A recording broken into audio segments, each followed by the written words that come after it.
What's up, everybody? My name is Scott, and I'm going to tell you about how my 50 cal exploded and I almost bit the dust about 2 weeks ago.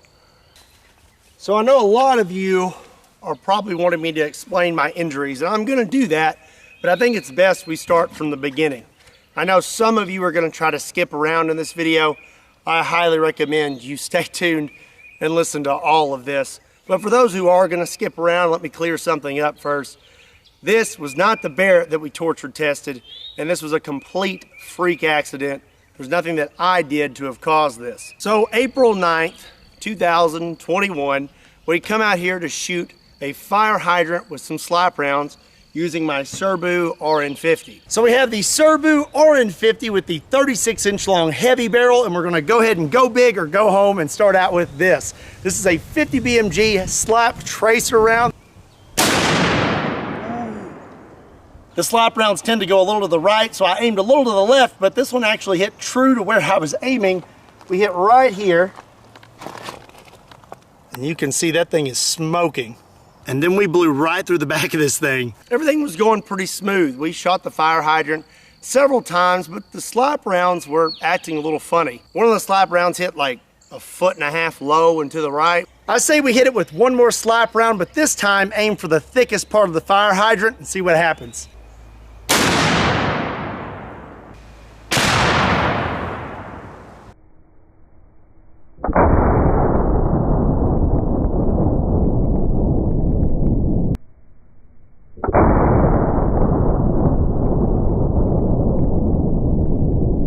The gun was functioning normally, as it always has. I've been using this gun for a long time now, and I've never had any issues out of it. So before all this happened, we took one last shot, and it was actually really, really cool. The round was stuck out the back of the fire hydrant. This is a 50 BMG silver red tip armor piercing incendiary tracer. So we went through the top of the fire hydrant. Look at that. Oh my gosh.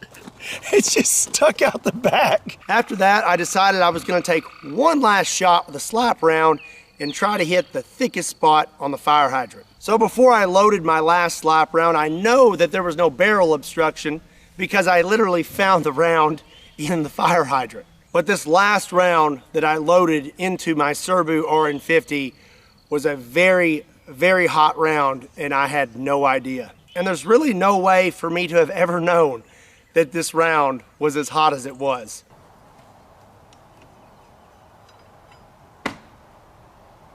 So here you can see me taking the last shell casing out, and now I'm loading in the slap round.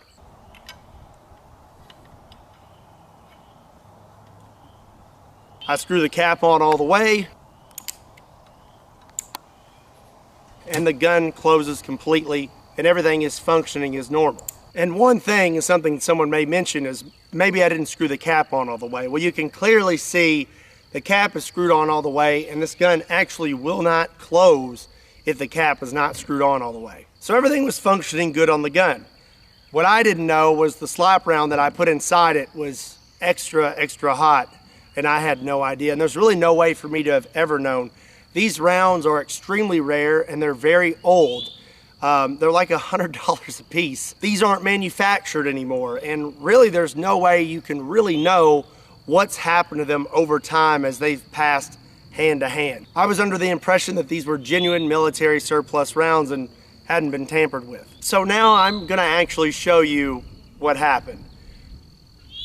It's not graphic.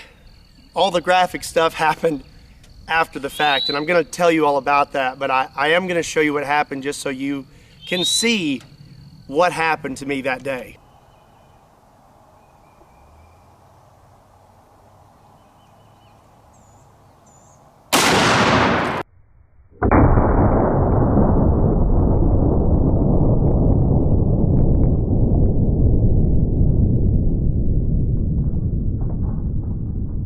So when I pulled the trigger, the gun exploded almost immediately. So the first thing that went was this cap.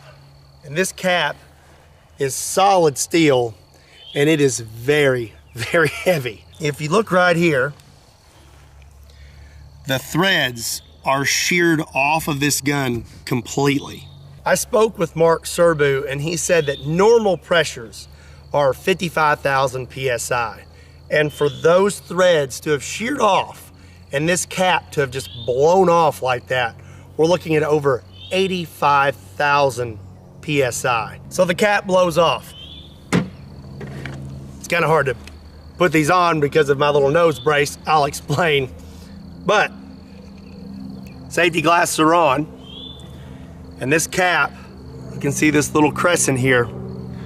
This cap hit me right there. I'm not really sure which way, probably more like this, but it struck me in the face. When this cap hit me in the face, it broke my orbital bone in 3 spots, here, here, and here. It also broke my nose, and that's why I have this on. I've had to have facial surgery to repair all this. Here's the really bad part though. On this lower, normally there's these 2 ears that stick up right here. And this is what prevents you from closing the gun when the cap's not on all the way. If the cap is on all the way, it will fit perfectly right here with those ears pushed up against it. When the cap blew off the gun, it came straight back, shearing those ears off the lower. One of these is still at the hospital, and this is the one we found. This one zipped right past my head, went inside my hat, blew a hole through it, and took it off my head what appears 7 to 8 feet. Now the other one is what almost ended me. The other ear hit me right here in the throat.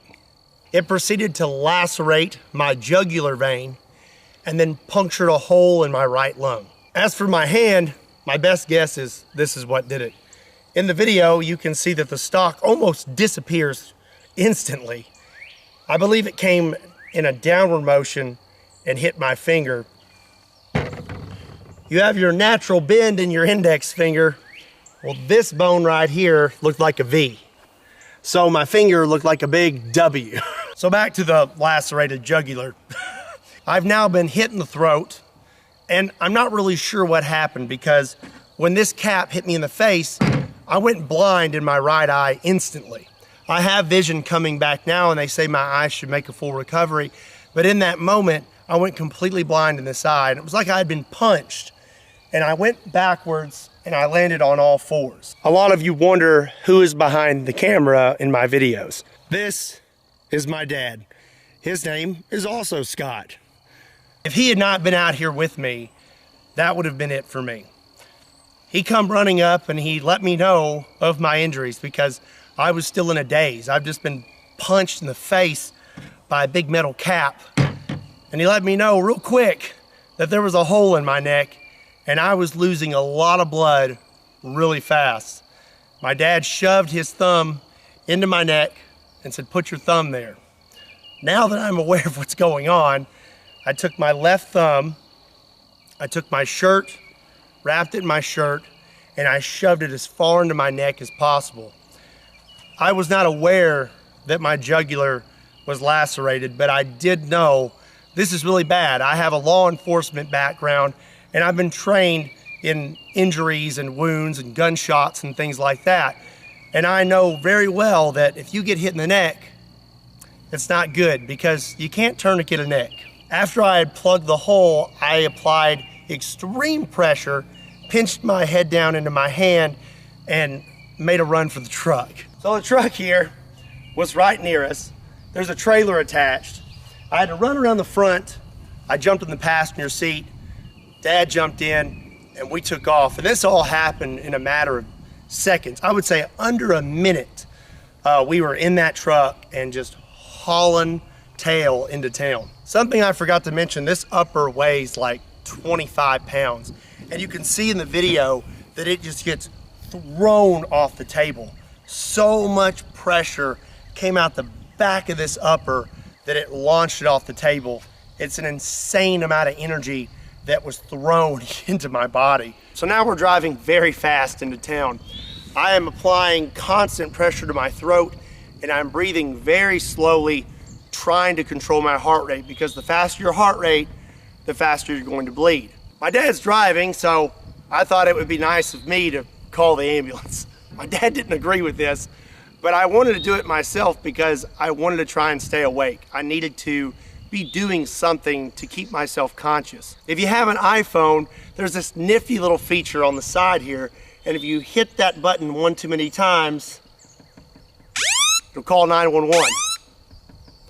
This can be kind of annoying when you're trying to shut off your alarm in the morning, but when there's a lot of bodily fluids on your phone and you can't open it, it comes in really handy. I got on the phone with 911 and I let them know what had happened and that we were coming into town and they were gonna send an ambulance to meet us halfway. There were several times where I thought I was gonna pass out.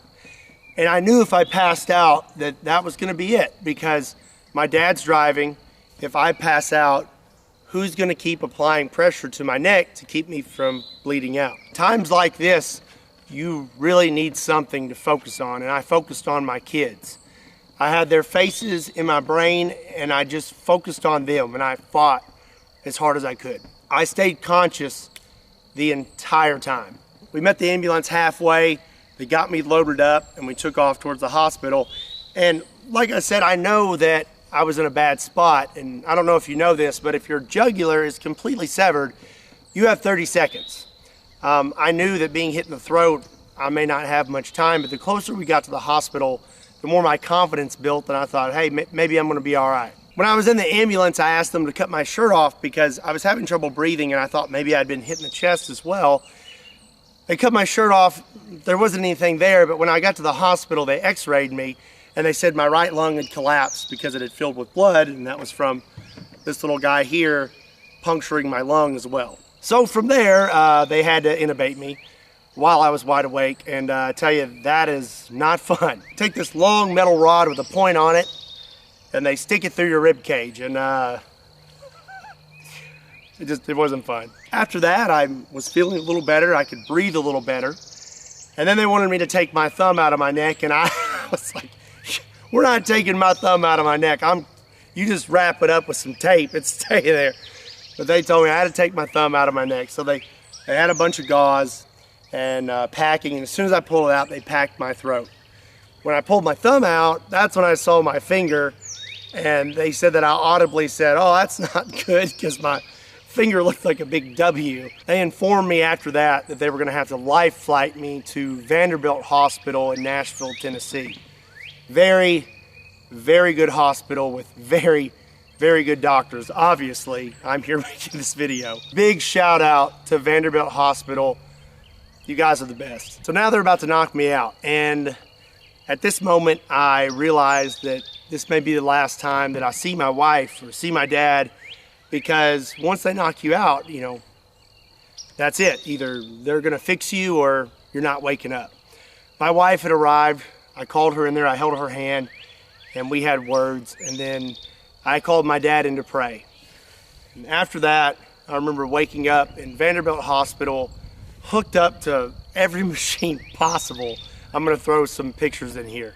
So they did a number on me. So you can see this cut here, and this actually goes all the way down to right here. To repair my jugular and my lung, they had to open up my chest completely. They cut me completely open, just like open heart surgery. They told me a guy my size should hold 6 to 8 units of blood, and total, from all the blood I lost from the initial injury and the surgeries, they had to give me 5 units. There was also a chance that I could have had a stroke. To repair your jugular vein, they have to pinch it off. Well, your jugular vein supplies the oxygenated blood to your brain. So they can only pinch it off for so long. They pinch it off, they repair it, but then after that, when they open it back up, all that blood rushes into your brain, and there's a chance you could have a stroke. Praise God, I did not have a stroke as well. As for my hand and my face, they had to do surgery on that as well. I have pins in my finger to hold it in place. And like I said, they had to repair my orbital bone in 3 spots. As you can see, they cut me here and right here. And they also cut inside my mouth, all the way back here to the front, to be able to get to all of those spots. So I had a breathing tube in, but I still wanted to talk. I wanted to know what had happened to me and what was going to happen. Well, my nurse Cody, shout out to that guy, best nurse ever, brought me a dry erase board so that I could write and ask questions. I wanted to talk to my wife. Well, he would call her for me, and then I would write out what I wanted to say, and he would say it over the phone for me, and then I could sit there and talk to my wife. Also, I really wanted a Mellow Yellow. I was craving it so bad. When I was finally unhooked from everything, I remember sitting in my room, and he peeked his head in. He was like, "Can you eat and drink now?" I said, "Yeah." And he handed me a Mellow Yellow. Coolest nurse ever. So for about 2 days, I had tubes coming out of the front of my chest, one tube coming out of my right side, and one tube coming out from behind my collarbone to drain everything around my lungs. And I had to carry this little vacuum pack with me. They removed those really quick. I'm healing extremely fast. They kicked me out of trauma within a few days. This happened on April 9th, which is a Friday. I went home the following Saturday. There is a lot more to this story when it comes to my injuries and everything that I had to do to overcome them. Long story short, I shouldn't be standing here. I should be 6 foot under, and if it wasn't for God, I wouldn't be talking to you right now. So I know there's one big question that you're all wondering: what's gonna happen to Kentucky Ballistics, and am I gonna keep making videos? And the answer to that is absolutely. I'm not gonna quit doing what I love because of a freak accident.